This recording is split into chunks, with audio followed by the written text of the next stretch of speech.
The sea was calm that evening, unnervingly calm, as if the world itself were holding its breath.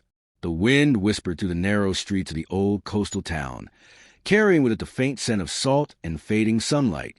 I hadn't been home in nearly 3 years, yet everything looked almost unchanged, the same crooked lampposts, the same ivy curling up the walls, and the same soft glow spilling from windows I once knew by heart. But something felt different.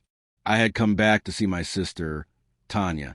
She had always been a lively one, the kind of person who could make an empty room feel alive just by walking into it. After our parents passed away, she'd chosen to stay in a family house by the cliffs while I drifted from city to city, chasing photography assignments and pretending distance could dull the ache of memory. Her last few messages, however, had sounded strange, short, disjointed, as if written by someone who no longer wanted to be understood. Then, suddenly, she stopped replying altogether. At first, I told myself it was nothing. People get busy. Phones die. Life happens. But deep down, an unease began to stir, a cold, shapeless feeling that something was wrong. When I finally stood before the gate of the old house that evening, the sight of it struck me harder than I expected. The white paint had peeled away in long curls, and the once bright garden now lay strangled in weeds. The windows were dark, except for one faint light flickering upstairs, Tanya's room. I pressed the doorbell once. No answer. I knocked. Still nothing. Then, just as I was about to call her name, I heard the soft creak of the front door opening. She stood there, my sister, but not quite the one I remembered.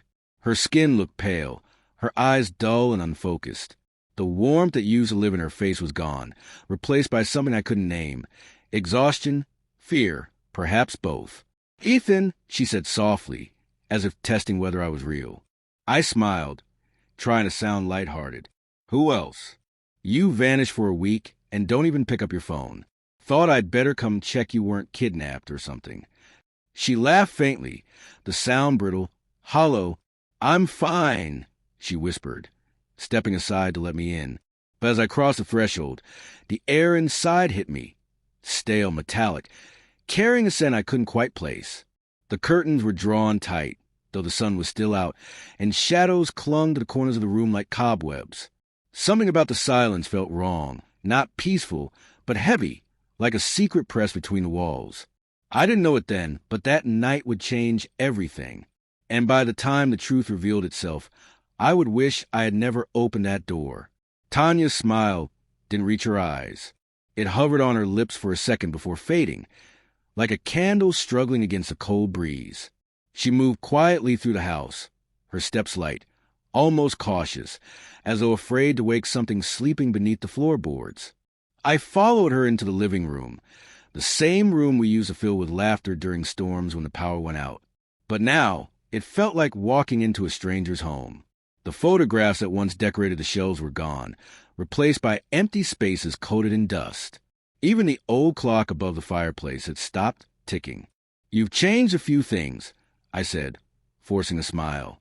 "Just needed space," she murmured, tucking a strand of hair behind her ear. Her voice was soft but uneasy. She wouldn't look me in the eye for long. Every few moments, her gaze flicked toward the narrow hallway that led to her bedroom door, a door that was firmly locked. The brass key still hung from a ribbon on her wrist, gleaming faintly whenever she moved. I tried to sound casual. "Since when you keep your door locked?" She froze for half a second before answering. "It's nothing. Just some things I don't want anyone touching." The words were innocent enough, but her tone wasn't. There was a tension there, an undercurrent of fear. I walked toward the window and drew back the curtain slightly. The garden outside looked wild, the grass overgrown, the path lost beneath creeping vines. I remembered how she used to spend hours tending to her flowers. Now it was as if life itself had drained out of the place. "Do you still paint?" I asked, tried to shift the air to something lighter. She hesitated, then shook her head. "Not lately. Haven't really felt like it." Her hands trembled as she poured tea, and I noticed faint scratches along her wrist, fresh, red, and raw. "Tanya, are you okay?" I asked gently. "You look tired. Is someone bothering you?" Her cup rattled slightly as she set it down. "I told you I'm fine." But the tremor in her voice betrayed her. She seemed desperate to end the conversation, her eyes darting once more to that locked door. Something about it drew her, like a magnetic pull she was trying to resist. I stood, pretended to stretch, and took a slow step down the hallway. The door looked ordinary, white paint brass handle, yet I felt an odd chill standing before it. The faint smell of something metallic lingered in the air, like rust or dried blood. "What's in there?" I asked quietly. Her voice came sharp from behind me. "Ethan, don't." I turned. She was standing a few feet away, her face pale, her hands clenched at her sides. "Please," she whispered, her voice cracking. "Just stay out of my room. Promise me." The fear in her tone stopped me cold. I wanted to ask more, to demand an explanation, but something in her expression told me not to push. It wasn't just anxiety. It was terror. She forced a smile again, weak and unconvincing. "Come on, let's eat. I made something earlier." I followed her back to the kitchen, but my thoughts stayed with that locked door. It seemed to hum with its own quiet pulse, as if something alive waited behind it, watching, listening.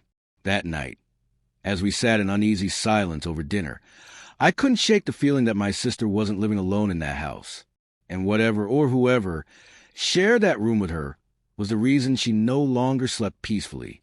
The wind outside had grown stronger, rattling the windows like restless fingers.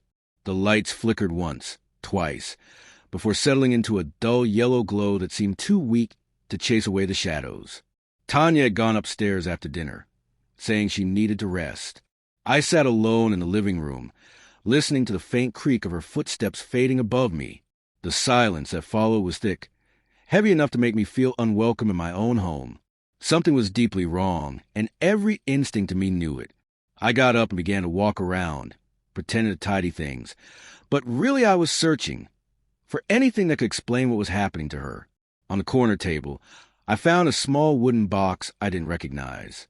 The lid was slightly open, revealing a stack of photographs inside. I hesitated for a moment, then lifted them out. They were pictures of Tanya, smiling, her eyes bright again, standing beside a man I'd never seen before.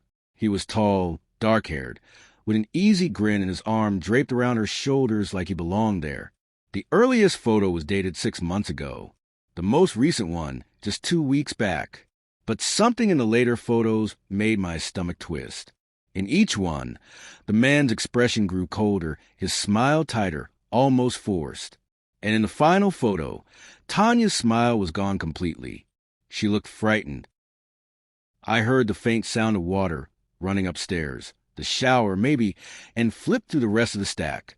At the bottom was a torn piece of paper, stained with what looked like dried coffee. In shaky handwriting, it read, "He said he'll never leave, even if I want him to." I stared at the words until they blurred. My heart was pounding hard now, my breath shallow. Who was he? And what did she mean by "even if I want him to"? The water stopped. Footsteps followed, slow, deliberate, moving toward the stairs. I quickly slid the photos back into the box and set it where I found it. When Tanya entered the room, she looked startled to see me still awake. Her hair was damp, and her face pale against the dim light. "You should sleep," she said softly. "It's late." "I will," I replied. "But before that, I need to ask you something." Her eyes flickered with unease. "About what?" I hesitated, then decided to confront her gently. "The man in the photos. Who is he, Tanya?" Her expression froze. For a long moment, she said nothing. Then she looked down at her hands, twisting the fabric of her sleeve between trembling fingers. "He was a friend," she whispered. "A friend?" I pressed. "Then why does he look like he's haunting you in every picture?" Her breath hitched. "You don't understand." "Then help me understand." My voice came out sharper than I intended. "You've been ignoring my calls, hiding things, locking your door. You're scaring me, Tanya." She turned away, her shoulders shaking. When she spoke again, her voice was barely audible. "I can't talk about it," she said. "If I do, he'll be angry." "Who will be angry?" I asked, my pulse racing. She looked at me then, and for a brief second, I saw pure terror in her eyes. Please, Ethan, don't ask again. Promise me. Her voice cracked on the last word. Tears welled in her eyes, and she wiped them quickly, as though afraid someone else might see. Promise me, she repeated. If you ever hear anything from my room, you must not open the door. The air in the room felt suddenly colder, heavier.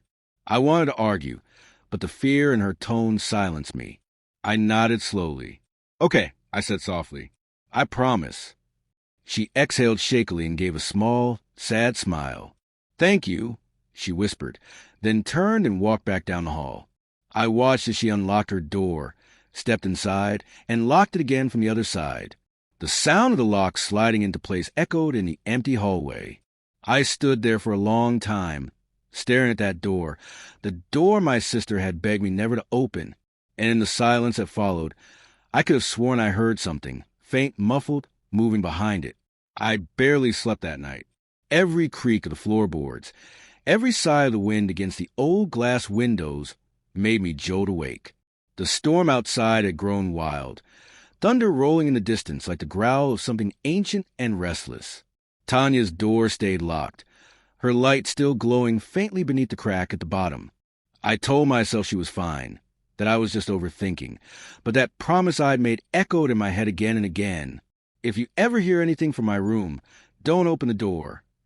It was around 2 a.m. when I woke to a sound I couldn't ignore. At first, it was faint, a low hum, like someone murmuring. Then it grew clearer, a woman's voice. Tanya's. I sat up, straining to listen. The words were soft, rhythmic, almost like a lullaby. But there was another sound beneath it, something heavier, a slow, dragging noise across the floorboards. I waited, heart thudding in my chest. The house felt alive, breathing, pulsing with something I couldn't see. Tanya, I called out. The humming stopped. Silence. Then, after a moment, a whisper, her voice trembling, fragile. Go back to sleep, Ethan. But her voice didn't come from the hallway. It came from inside her room, muffled, broken, followed by another sound, like something shifting against the floor. I stood, my body shaking. My mind screamed for me to stay put, to keep the promise. But fear and instinct pushed me forward. When I reached her door, the smell hit me first, thick and metallic, the unmistakable scent of decay. My throat closed, bowel rising. I pressed my ear against the wood and heard something that made my blood run cold. Soft sobbing. Tanya, open the door. I whispered. No answer. I tried again, louder. Tanya, please. Still nothing. Just silence, and then suddenly a thud from inside. That was enough. I turned the key that still hung in the lock and pushed the door open. The room was dark except for a single candle flickering on the floor. The air was dense, suffocating. My eyes adjusted slowly, and the first thing I saw were the walls, covered in photographs, dozens of them overlapping like scales. Every single one was of Tanya and that man, smiling, hugging, laughing. But in many of the photos, his face had been scratched out. Some were burned at the edges, others torn. The images seemed to bleed into one another, creating a collage of love turned into obsession. Tanya? I called out again, my voice trembling. She was sitting on the floor, beside her bed, her back to me. Her long hair fell in tangled strands down her shoulders. The candlelight shimmered across her face, pale and hollow. She didn't turn around. Tanya, I said again, stepping closer. That's when I saw it. Something covered with a white sheet near the far corner of the room. It was long, human-shaped. The smell of rot was strongest there. My breath caught in my throat. Tanya, what is that? She finally turned to face me, her eyes glassy and wide. You shouldn't be here, she whispered. He doesn't like when people come in. The words chilled me. I looked at her, really looked at her, and saw how broken she'd become. Dark circles rimmed her eyes, her lips cracked and pale. I took a cautious step closer to the covered shape. Tanya, please tell me what's happening. Tears welled in her eyes. She reached for me weakly, her voice trembling. He promised he'd never leave me. He said we'd be together forever. My pulse hammered in my ears. I took another step and grabbed the corner of the sheet. She screamed, a raw, desperate sound, but it was too late. I pulled it back. What lay beneath wasn't a thing. It was a man, or what was left of one. His face was pale, waxen, the skin beginning to sink against the bone. His eyes, mercifully closed, had already turned dull gray. His clothes clung to his frame, stained with age and decay. I stumbled backward, choking on the stench. "Oh, my God! Tanya, what have you done?" She crawled toward the body, clutching its cold hand. Her sobs filled the room. "I didn't do anything." He came back. He told me not to let him go again. He said he's still here. Her voice broke into hysterical laughter, a sound so hollow it made my skin crawl. "Stop it," I shouted. "He's dead, Tanya. You're not talking to him. You're talking to a corpse." She shook her head violently. "No, you don't understand. He talks to me at night. He tells me he loves me. He said he'd never leave." I didn't know what to do. I backed toward the door, shaking, my eyes darting between her and the body. The photographs, the smell, her trembling voice, it all blended into a nightmare I couldn't wake from. "Tanya," I whispered, barely able to speak. "Who is he?" Her eyes softened, tears streaming down her cheeks. "My fiancé," she said. "He died in the car crash last winter. I brought him home."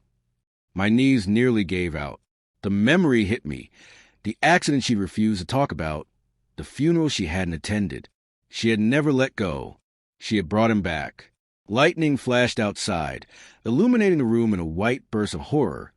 The photos, the corpse, my sister kneeling beside it, whispering to the dead. I grabbed my phone with trembling hands and called emergency services.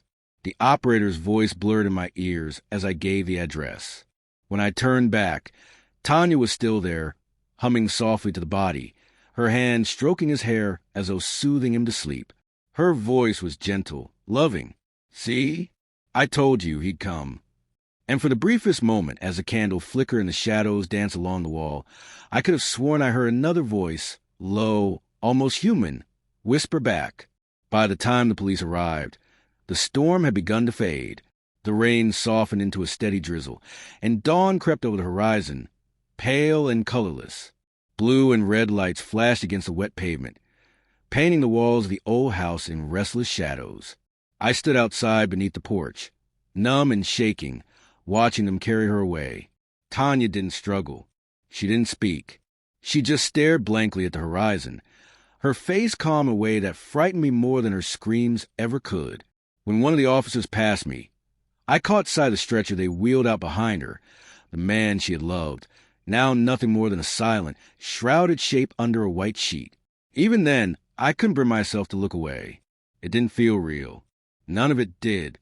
A medic asked if I needed to sit down, but I just nodded and muttered something about being fine. The truth was, I'd never be fine again. Not after what I saw in that room. Not after realizing that grief could twist love into something so horrifying, so desperate. The house was quiet again when they left. Too quiet. I walked through it slowly, as though stepping through a museum of ghosts. The candle in her room had burned itself out, leaving only the faint trail of smoke. The photographs on the wall fluttered slightly in the breeze from the open door. For a moment, I considered taking them down, tearing them away, erasing what she had done. But I couldn't. They weren't just signs of madness. They were fragments of her heartbreak, pieces of a world she couldn't bear to let go of. Later, I sat on the edge of her bed, staring at the floor. I remembered how she used to laugh, how she used to fill this same room with warmth and color and music. Now, it smelled of loss and something far darker. A soft knock came at the door. It was one of the officers, holding my camera bag. I must have left it in the living room. "We'll keep you updated," he said gently. I thanked him, though I barely heard my own voice. When they drove away, I was alone again. I walked to the window and watched the gray sea stretching out toward the horizon. The waves moved slowly, endlessly, as if the world didn't care what had happened within these walls. They said Tanya would be taken to a psychiatric facility, a place where, hopefully, she could begin to heal. But deep down, I wasn't sure she ever would. When I saw her last, she didn't even recognize me. She just asked one question, over and over. Has he come back yet? I couldn't answer her. I just stood there, the words locked somewhere behind my ribs. That night, before I left the house for good, I walked down the hallway one final time. The door to her room stood open now, but I hesitated before crossing the threshold.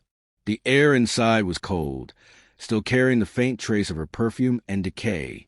I closed the door quietly, the latch clicking into place. Some doors, I thought, once opened, can never truly be closed again. And as I stepped out into the pale morning light, the silence followed me, heavy, endless, and absolute.